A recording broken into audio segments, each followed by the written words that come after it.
Scatterplots, causation, and correlation. A scatterplot is a graph that relates two different sets of data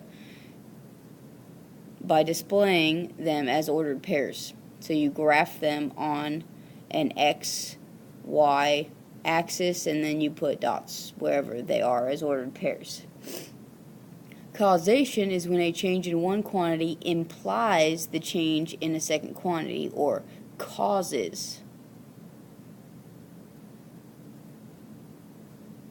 a change in the second quantity. Okay, so if something happens because of something else, that's causation. If it just happens to happen, does not necessarily mean it's causation.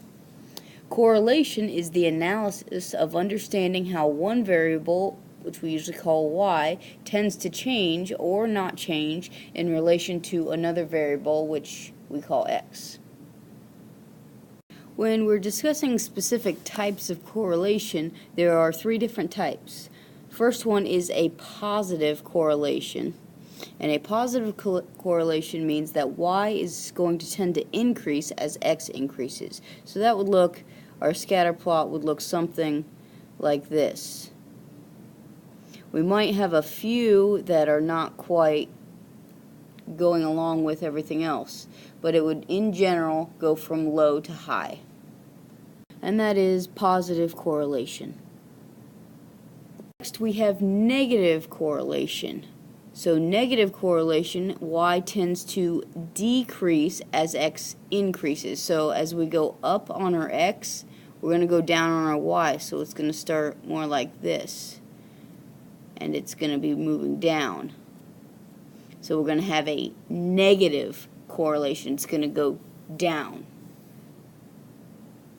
in general. So that's a negative correlation. And the last type of correlation is no correlation. Okay, so no correlation just means that it seems like x and y are unrelated. Everything is just random, and there's no way to draw a line, positive or negative, that will bring these points together. They're just kind of all over the place. And that would be no correlation. In these next examples, what we want to do is identify whether we're likely to see correlation, and if it does have some sort of correlation, is it a causal relationship? Like, does one of the things cause the other thing to happen? And then we need to explain why we think this is the case. So in number 1, the number of loaves of bread baked and the amount of flour used.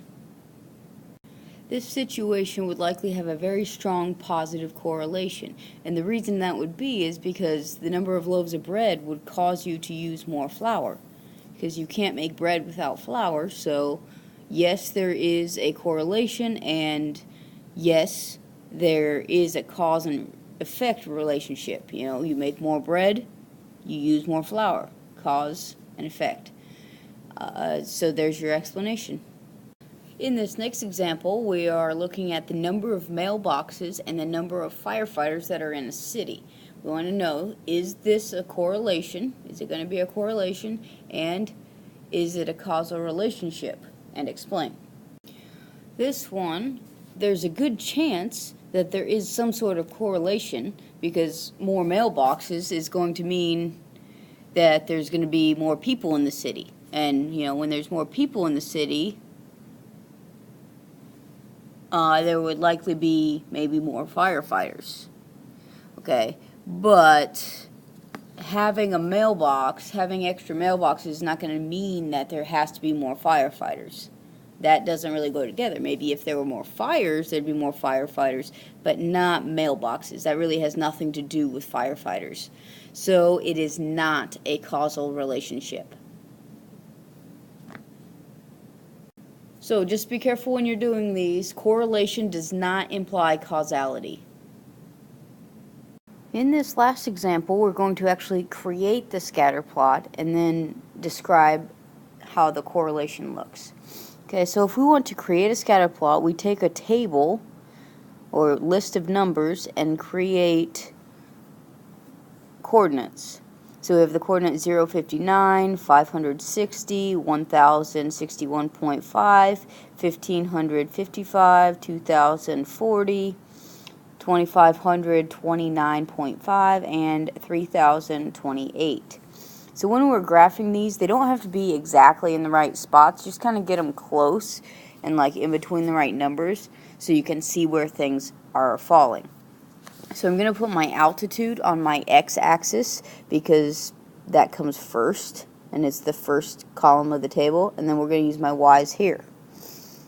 So on my x-axis, I'm going to label by 500s. So this is 0. 0 always starts here. Some of you need to be careful on where your graphs are.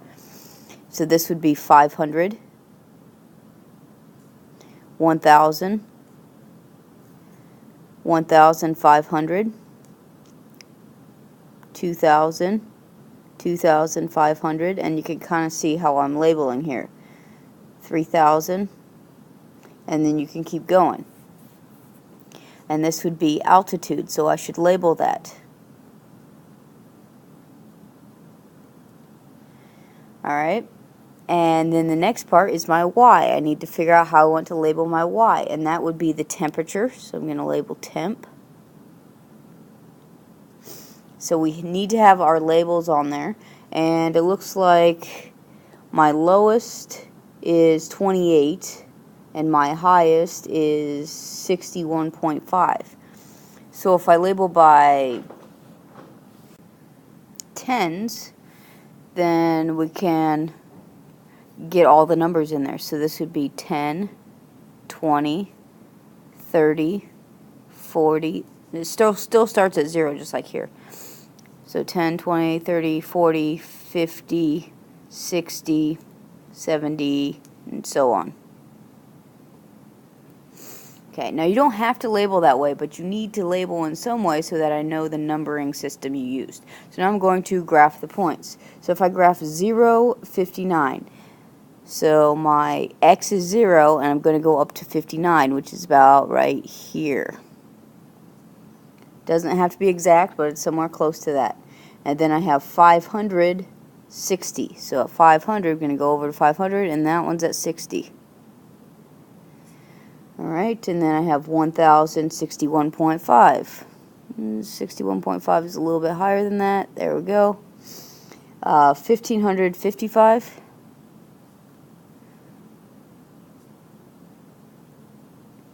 About right there. 2040. So 2000 down to 40. Then we have 2529.5. And 3028. So 3028.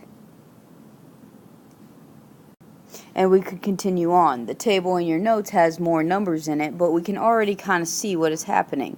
It looks to me like we're kind of starting up high with the low altitude, and then we're kind of dropping down.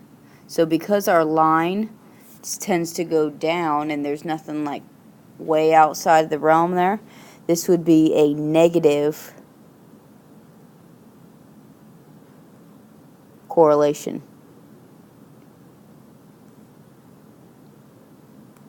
So what that means is, as the altitude goes up,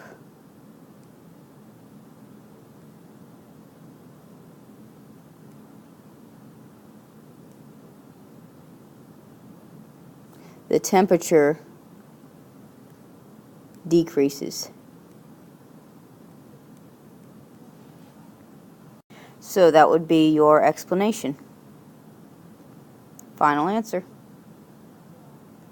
So those are your notes over scatter plots, causation, and correlation. Go through some practice problems. Make sure you understand the different types of correlation, what is causation, and how to understand why we use it, when we use it, and then make sure you can actually do the scatter plots and graph them and understand how they're related in that way.